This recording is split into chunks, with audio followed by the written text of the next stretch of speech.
Hello, welcome to the Eruditio Training Center here in Charleston, South Carolina. We were really looking forward to spending time with all of you in Florida this week at the SMRP conference. We'll be thinking about everybody as they go through the storm. I know it's going to be a tough couple of days or maybe even longer. But we wanted to go ahead and get our presentation out there so that you guys could take a look at it, spend a little time learning since you already had that as part of your plan for this week. So what I'm going to do today, it's going to be a little less interactive since it's here in our office, but I'm going to take you through the presentation that I had planned to deliver in Florida this week. If you have questions, if you want to talk more about anything that I touch on in this presentation, feel free to reach out.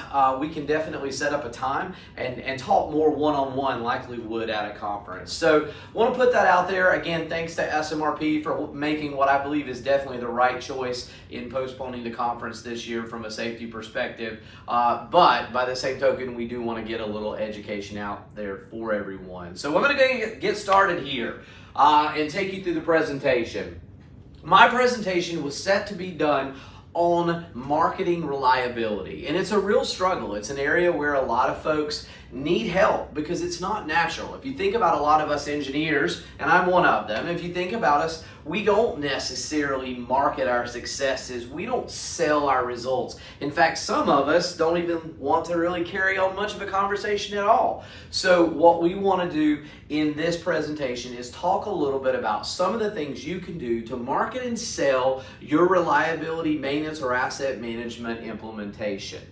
So that's where we're headed. So why in the world do we need to do this? Why do we need to market reliability? I've got a few points up here. I'm going to take you through them. I think some of them are really crucial, and I think some of them you'll probably realize are things you're stumbling over today within your facility and your implementation. You are battling against organizational entropy. The organization is always going to be trying to go back to that lowest energy state. They are going to be wanting to go back to that reactive nature because that's where we've been and that's where we've come from. And you've got to battle against that, which means you've got to continuously put energy into the system. Second point, organizations' attention spans are shrinking. So as these attention spans begin to shrink, we have less time to show them the value so that they can be successful. They may not know the success that you're having within your organization, so you need to market that success as you go forward. They may not know what the professionalization of maintenance is worth to the organization, so you may need to explain that and show that as part of this.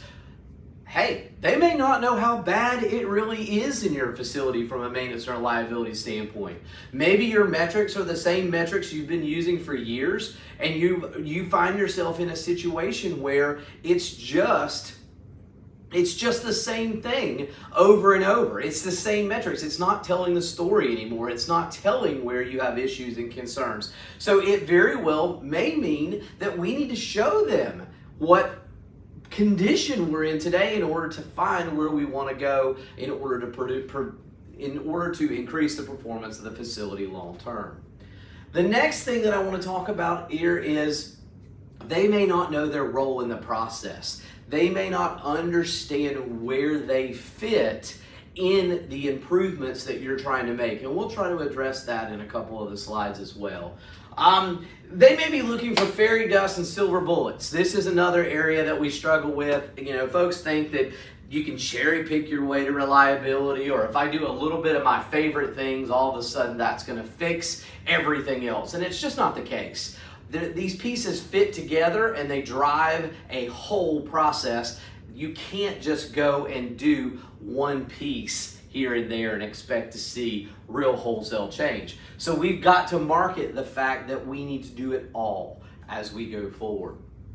All right, so with that said, here are some of the reasons we need to market and sell as we go forward. And now let's start to see what that looks like. How would I do it? If those are my concerns on that previous slide, then these are some of the steps that I could take to address them moving forward. Very quickly, I'm going to run through these as more or less an outline, and then I'll dive a lot deeper into each of them in the following slides. First thing you see, we've got to gather data and benchmark. We've got to understand where we are.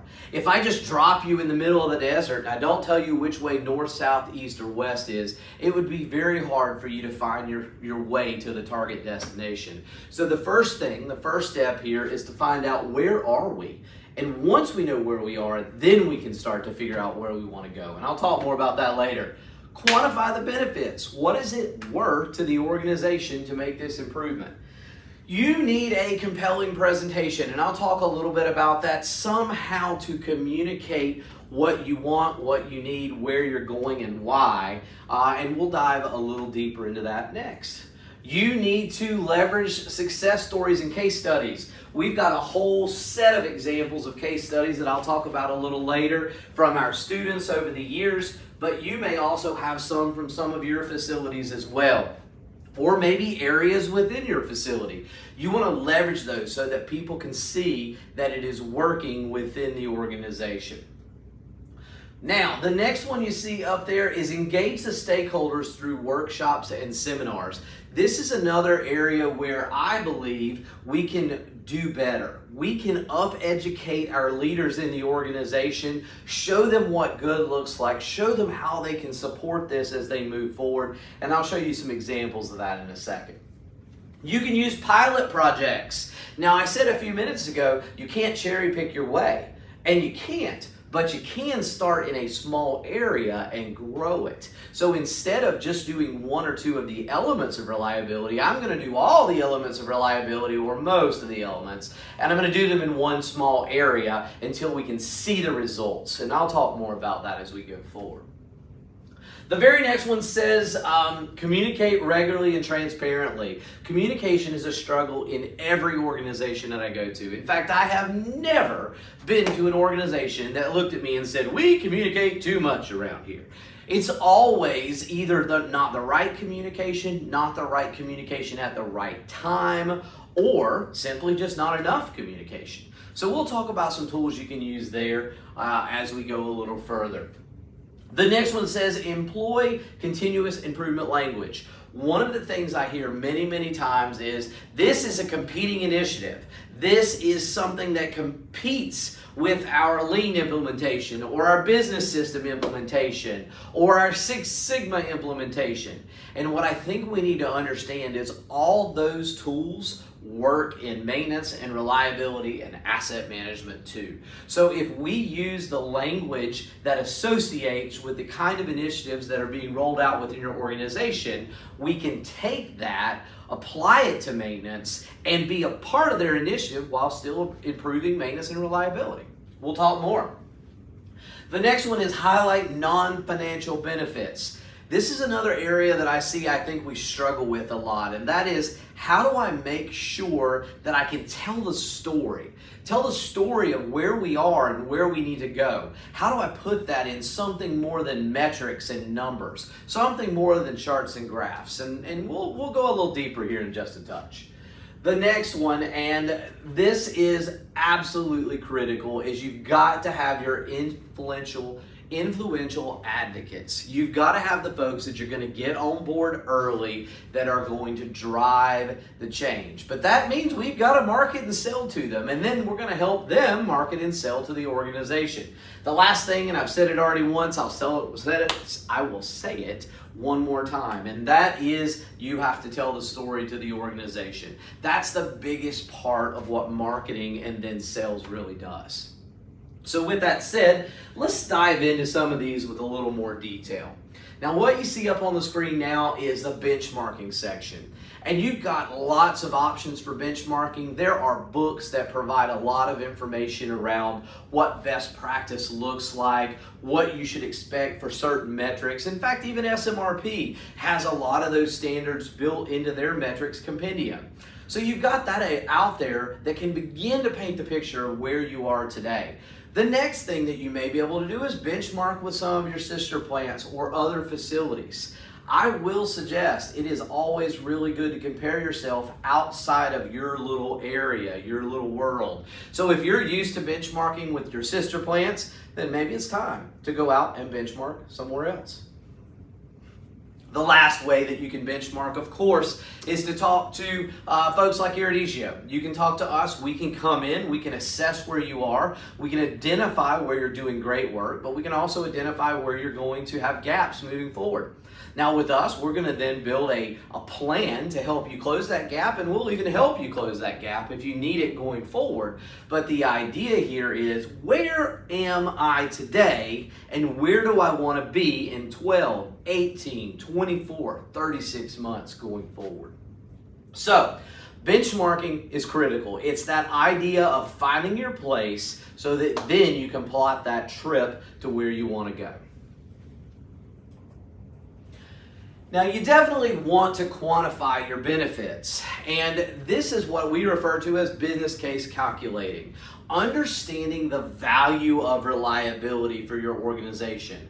What is the downtime worth? What is 1 point of OEE worth if you were able to create that through improvements in maintenance and reliability?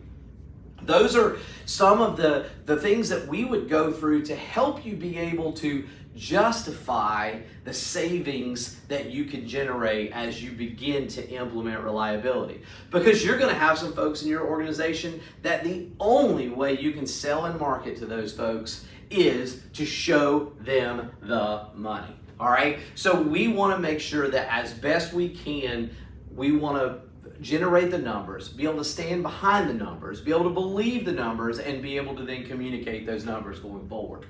Now, a couple things to remember on this one. I think it is very important to put it in your language, the language of your leadership. If that's dollars, which it will be for a lot of you, then perfect. If that's sticks, tons, ounces, that's fine too. Find what your organization needs so that you can show them the value of the journey that they're getting ready to take and the value that you're generating as you go through the journey later on. Don't forget production losses. A lot of folks want to talk about we cut inventory in the storeroom, or we've reduced maintenance parts spend, or we've gone in and we've reduced maintenance labor hours or contractor hours. Those are good, of course, but there is probably a much bigger piece for many of you on the operations side. If I can give 7 hours a week back to operations because I've improved the reliability of the equipment, or I've refined the preventive maintenance strategies, or whatever the case may be, that is a huge savings when you start to think about what that means in sticks, tons, ounces, and then dollars. So those are two things I would definitely think about as I get into quantifying the benefits moving forward. Now, after you've got your benefits, after you know where you want to go, the next step is to generate a compelling presentation. And there are lots of ways to do this. What we always think about is I'm going to write a Word document or I'm going to create a PowerPoint presentation. I think there are better ways. I love video, although this was not my plan for this week. I do love generating video content and allowing that to be used multiple times with folks to drive the presentation of where we want to go and what it's worth to us. We also think that having good learning models is very important. So we use a lot of cards that allow us to then go in, that's the same one, allows us to go in and make a point and explain something. And in the beginning, it may be as simple as explaining the overall concept, but later on, they can take these cards and help us explain it to the rest of the organization. In fact, these literally become marketing material for our reliability improvement strategies. So these are some. We've got about 20 of these that we use internally, but you may want to create some simple ones on your own. And it may be something like what we use in our body of knowledge classes to kind of highlight the pillars of the SMRP body of knowledge. You can see the little learning models here. It's not meant to be read necessarily. It's meant to remind people of the things they need to talk about on a regular basis. Or in this case, remind you of what you need to make sure you understand before you go take a certification exam. All right, so having learning models, having something you can hand out, something you can give away to folks, that's a great way to start presenting this material. If you think just standing up in front of the morning meeting and telling somebody about it one time, or working your way through a PowerPoint presentation is going to really change the behavior and move folks toward a new culture, it's probably not that likely. So, compelling presentations, they're like pitch decks, they're elevator speeches, they're short. They don't have to go on forever. They do tell a story. They have elements and you address the body language. If you get up and tell the story and all you can do is stare at the ground, all right, if this is the way you present it, then it's going to be very clear to me at that point that you probably don't believe what you're telling me. So that body language piece becomes really, really important. You want to be confident in the story you're telling so that they can grab a hold of it and feel that you understand, you can get us there, and you've got the ability to deliver. So there's a couple things. We could spend a lot more time talking about compelling presentation, but there's a couple things for you as you go forward. Before we get too far past it though, I do want to talk about the way you present the content, and I think it varies significantly depending on your audience. And one of the things that I want to talk about is this 3-element Venn diagram that's up here on the presentation. And what you see there is 3 categories: emotional, logical, and political. In your organization, while people will be a blend of these things, there will be certain folks that solidly fall in certain camps. If the person that you're presenting to is very logical and they fall in that green circle you see up there, then all of that ROI calculation information, all of that return on investment stuff that we talked about in the previous slide is really going to be important to them. But if that individual is more emotional or more political, and you go in with just numbers, just metrics, and just charts, you'll see them tune out. You'll see the fact that you lose them. So you want to try to identify, is most of my audience very logical? Are they very emotional? Are they very political? And make sure that you're tailoring that presentation to deliver that message to those individuals. So with that said, I'm going to move on. Great topic, though, to spend more time with, thinking about, who are my political leaders? Who are looking for that next promotion? How can I help them get there? And the emotional side, it goes back to telling the stories. There's no better way to evoke those emotions than to tell the stories. So great tool. I'll leave it behind for now, but definitely something we can talk more about if you have questions. Now, I mentioned a few minutes ago, selling success, or I called it case studies. All of our IBL students that go through our blended learning curriculums, no matter whether it's our operations management, our reliability engineers, our maintenance supervisors, maintenance managers, they create a case study at the end. It's one of the ways that we have them prove to us that they're not just good at taking a test, they actually understand the content. Now, what's wonderful is it generates a library, and I brought with me 3-4 different case studies from our library that students have submitted over the years. These can be wonderful if you can get them in the hands of the people that need to hear the story. This one here happens to be from an OSB mill. This one is from a mine. This one is a storeroom case study. And then here is another one from a coffee roaster. So here's a couple different case studies that we just happen to have laying around in the office, but these tell what the journey looks like. They tell the story. As you go through, you see where they struggled, and I'll talk more about that later, but you also see where they succeeded. You see examples of the tools actually being applied. Here's an RCA, and here's what it looks like, and here's how we did it. These are a great way to combat the issues that you have around kind of helping people hit the I believe button and jumping on board.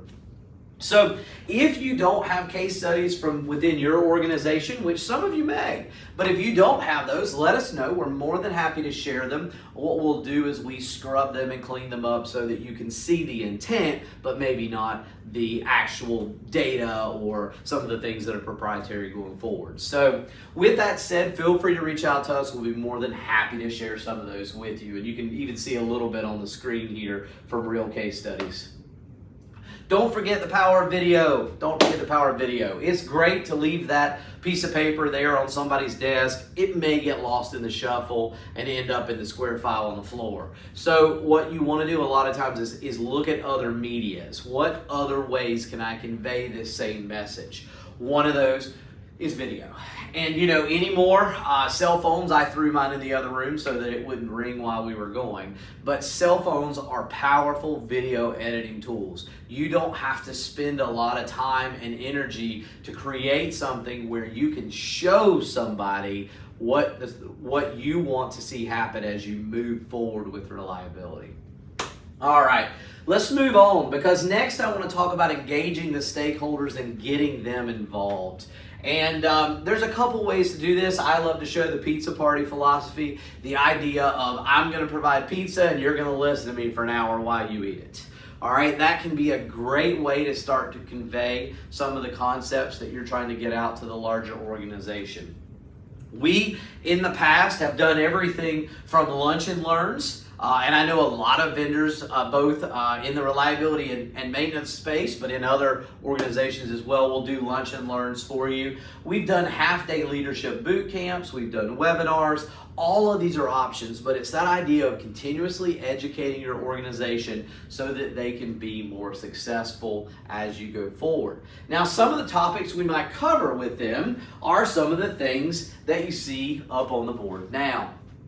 If I were talking to a leadership team, I might want to dive into this leadership process, because this shows a lot of the steps that I need them to help us take for us to be successful with a reliability improvement strategy or an asset management implementation.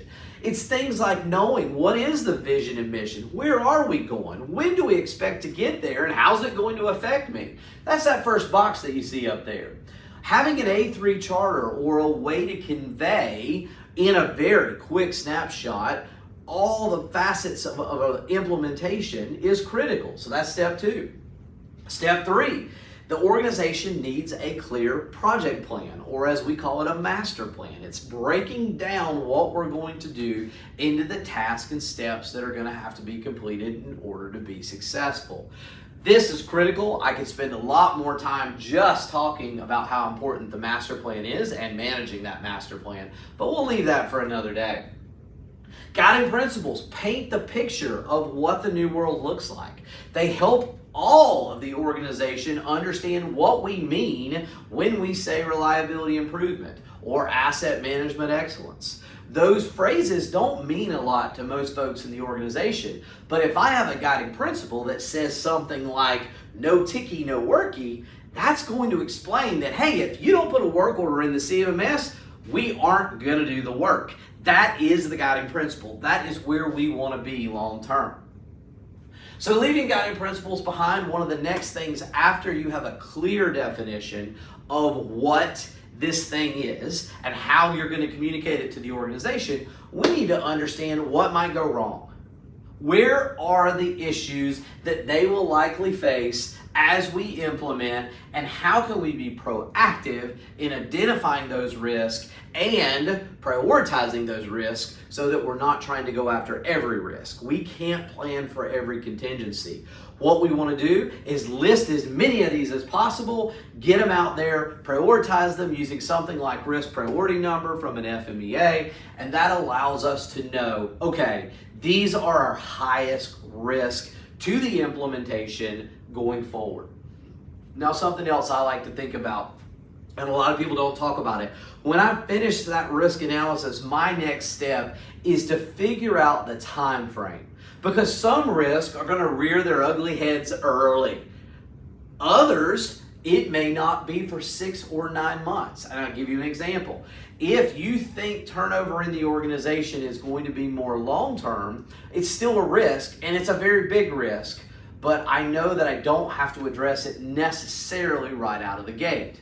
On the flip side, if you think the union is not going to support the implementation of reliability, that's right out of the gate. That's right up front. So we want to make sure that that gets addressed early on in the implementation. So what I'm saying here is I want to generate a list of all the things that could go wrong down the page. I want to rank them by how risky they are to the implementation. And then last but not least, I want to try to figure out when I think from a time frame standpoint they're going to happen. I don't want to go out on day 2 of the implementation and tell them everything that could go wrong and what we're going to do about it. I want to do it as it's going to manifest itself during the implementation moving forward. Once you do that, you can then begin to build the communication plan. And that's absolutely critical. You need the 2 things that we just talked about, but now I can start to talk about who's going to communicate what, when, where, how long, how many times, all those sort of things. And we've got templates for all of these, but the idea here is as I walk those leaders through this process, I'm helping them understand what I need from them in order for my implementation to be successful. But I promise you, in many organizations, you're going to need to sell and market this to the leaders so that then they can help you sell and market through that communication plan, through these success stories, through those metric scorecards as you move forward. So this becomes absolutely key, and I am addressing it because I know in many facilities it is indeed a risk. Now, why? Why do I care? Why is this so important? Let's tell our leaders what's in it for them if we do the kind of things that we're talking about. The biggest thing is there is a huge return on investment. In fact, ProSci did a benchmarking study. They've done it multiple times over the years. But what they begin to identify is that if we can take the time to be proactive, if we can apply change management tools to the implementation, then we have a very, very much higher chance of success. In fact, even if we just do a mediocre job of it, even if it's just fairly done, there's 3x more probability of success for the implementation. If we nail every single component, that's even better because now you're talking about a 6x better chance of being successful with the implementation. That's huge. That's huge. But what I want you to take away, and this may be the only time you hear this week, mediocre is okay.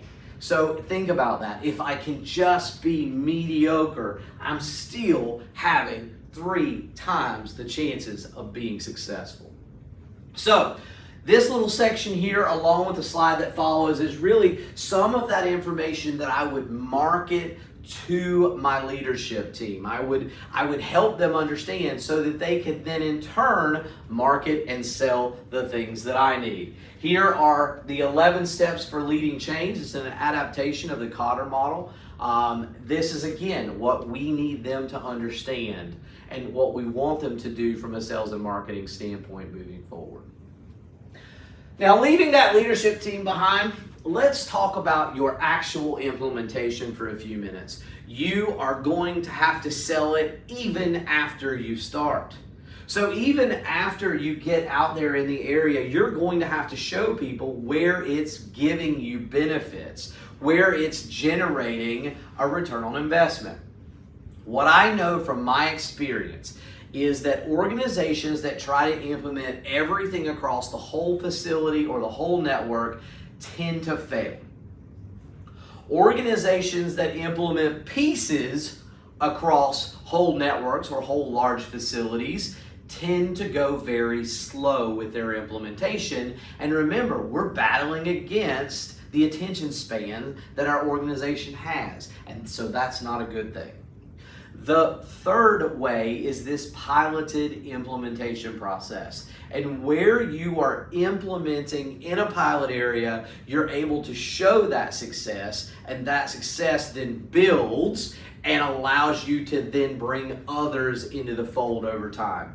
In fact, one of the best things about starting with a pilot area is the fact that you eliminate the not invented here syndrome. People can see that they're making a change within that organization.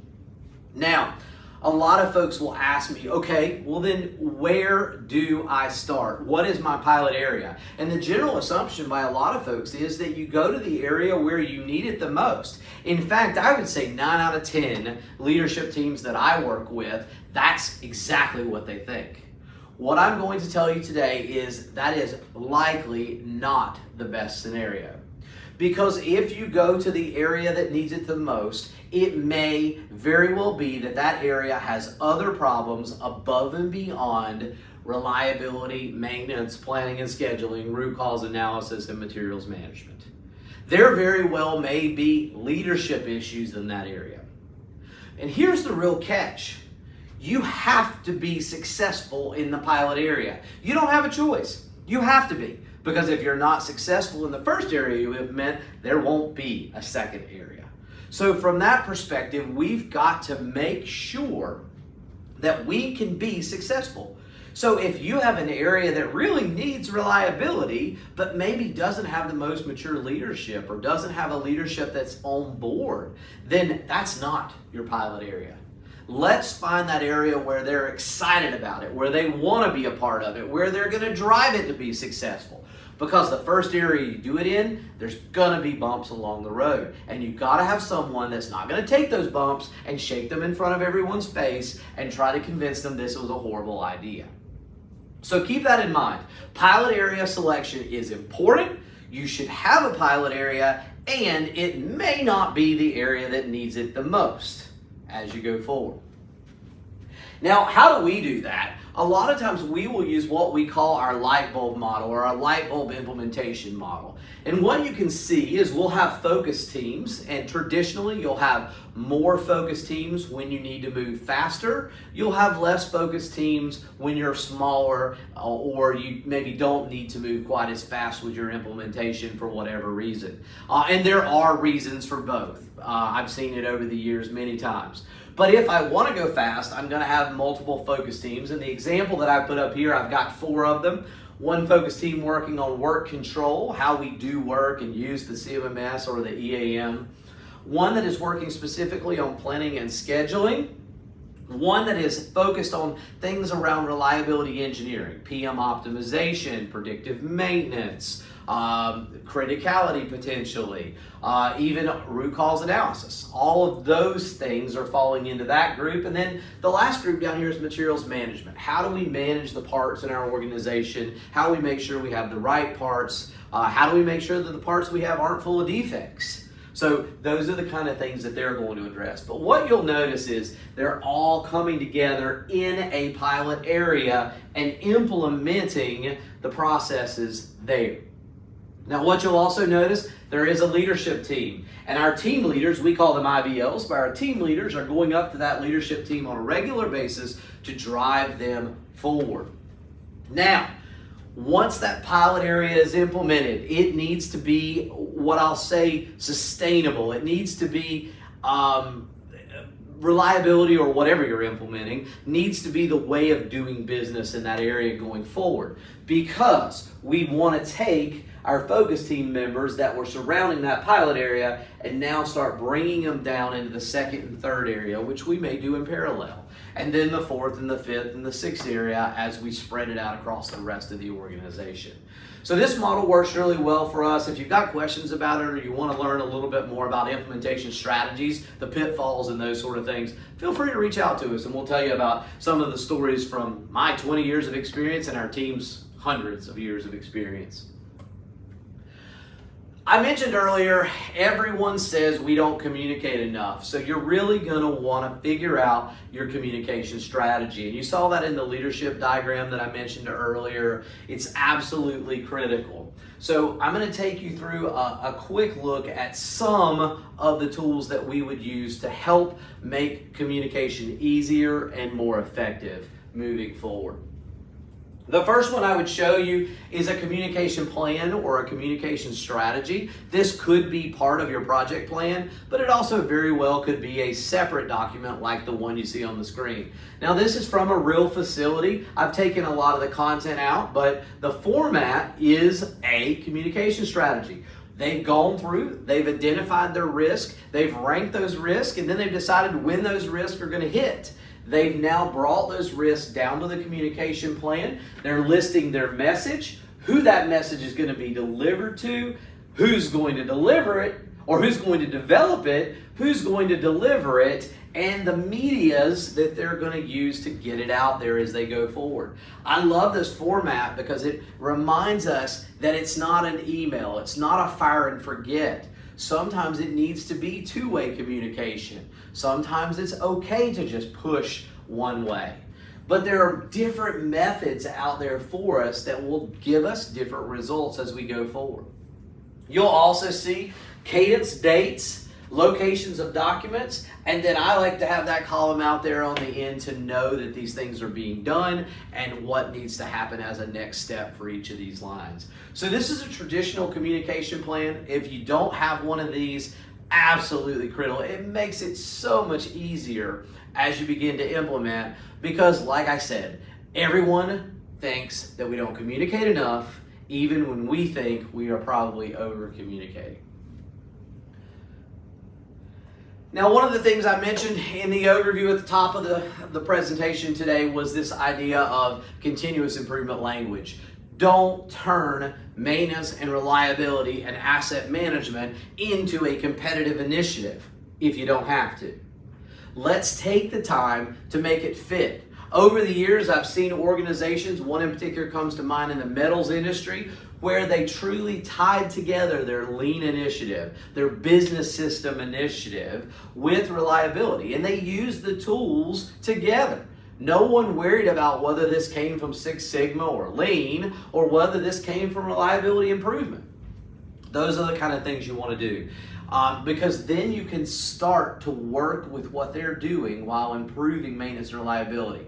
One little thing I will say, be very careful as you do these implementations to make sure that you're looking at all of the initiative. And what I've seen sometimes is there is this master plan for maintenance and reliability improvement or asset management implementation. And then there's this separate master plan for things like the lean initiative. Likely, the people that are being called on to do the action items in this plan are also being called on to do the action items in this plan. And likely there's some things over here in this plan that need to be done before certain things in this plan and vice versa.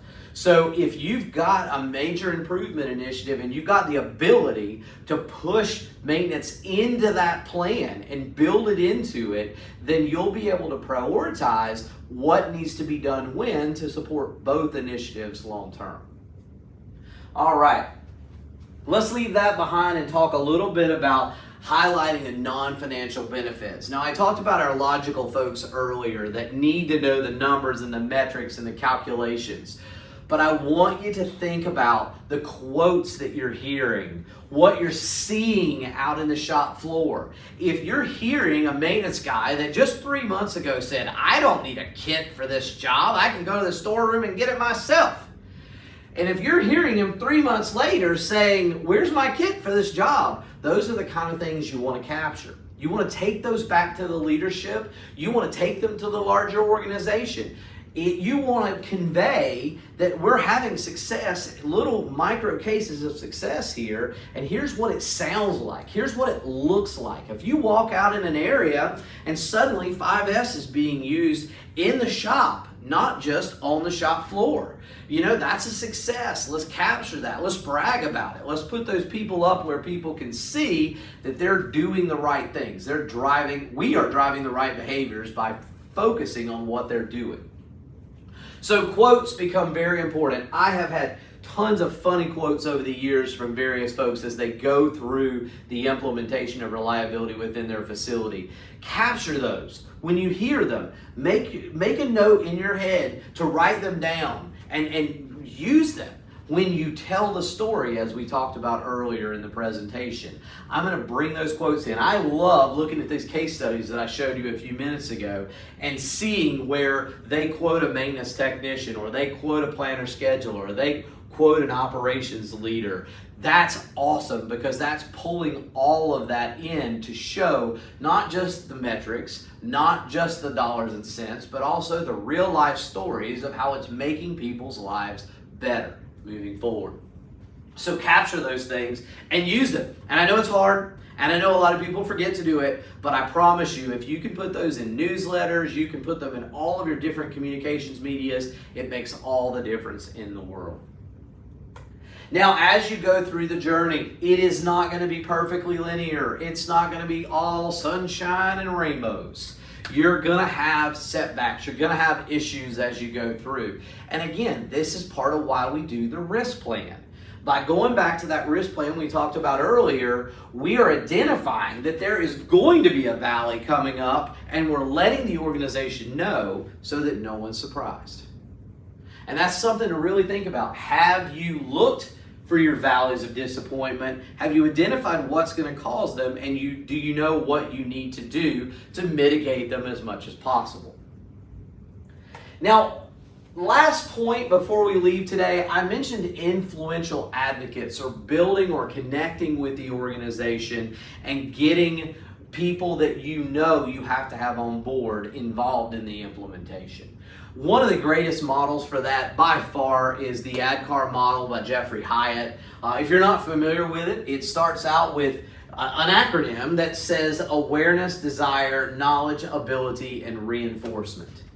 So first, if you want to get them on board, make them aware of what it is, then show them what's in it for them, then teach them, because you can't teach somebody who's not checked the box in the first two phases. If we don't have awareness and desire, then having knowledge it's not going to happen. It'll be like water running off a duck's back.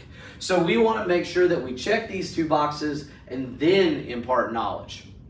Question for you. How many of you have ever been to a training class where you didn't really even know why you were there? I think back to years ago, early on in my career, when I was sent to a Bonn computer training class. And it was for our ERP that was coming into the organization, but I had no idea why I was there. And then on day 3 of a 4-day class, someone let me know that I was going to be a super user. They missed, and I missed, these 2 steps. By missing these 2 steps, I lost out on 2 days of knowledge that I would have to have an ability to be able to use moving forward. So by not knowing what their plan was for me in that implementation, I didn't have awareness and desire, and I did not take a lot of knowledge out of those first 2 days. Ability, though, that's that next step. Knowledge is fine. I mean, knowledge is good. Everybody wants knowledge, but if you can't do something with the knowledge, if you can't actually change behavior, then you don't have the ability to make anything happen. And that ability is what begins to drive the return on investment that we talked about earlier. The last thing in the ADKAR model is reinforcement. And reinforcement is that idea that we're, just like I said on slide 1, battling entropy. If we don't continue to put energy into the system, it will return back to its old reactive past. So that is something you definitely want to think about. So when you look at this ADKAR model and you look at those folks in your organization that you know you need on board for this to be successful, you want to make sure that you have taken them through each of these 5 steps to make them the best advocates they can be for reliability, or said differently, the best salespeople in the world for the initiative we're trying to do.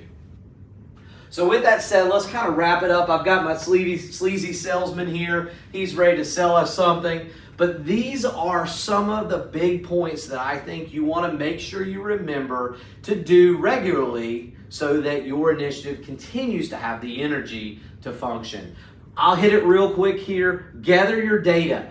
gather your benchmarking information, understand where you are today, quantify what that's worth to the organization, and then figure out how you're going to tell that story. What's that compelling presentation? Then, as you do that, you build those success stories. If you don't have them, ask other organizations for them. But have those so that people can see what good looks like. It may be a place they've never seen. From there, engage your stakeholders. You're going to have to probably early on serve them a little pizza, get them in a room, take them through the material, help them understand what they need to do in order for all of us to be successful long term. Use pilot projects to demonstrate effectiveness. And remember what I said, don't go to the area that needs it the most, go to the area that you're absolutely positive you can be successful. From there, communicate regularly and transparently, and I talked a little bit about using the communication plan so that you don't have to think about what you should be telling people. You simply go step by step, communicating the pieces. Now, the one thing I didn't say, with risk and communication, those are living documents. You will have to update them over time as you have new discoveries and you learn more about how this implementation is going to go in the organization. Employ continuous improvement language. Don't become a competing initiative if you can help it. Highlight non-financial benefits. This is more than metrics and numbers. Tell me the stories, tell me the quotes. And last but not least, get your influential advocates on board by using tools like the ADKAR model that we talked about. So what I hope for you is two things. One, you can take a few things away from here that can help you within your implementation. But two, if you do have questions or if you want to see examples or if you want to dive deeper into these, that you'll reach out to us and let us know. We would love to spend some time with you. We can jump on a Teams call and walk through where you are and what elements you might want to put in place or build up in order to drive more success within the organization. Again, it's unfortunate we weren't able to be together down at the SMRP conference. We always enjoy spending time with everybody and learning about what you've been doing over the last year. But this time, we're going to hopefully be able to do that through Teams and phone calls and really catching up with everyone as we go forward. But if you do have questions, please do reach out to any of the Eruditio team. And thanks again for joining us for this brief overview presentation of what we were bringing to SMRP 2024. Have a great rest of the week, and I hope everyone stays safe.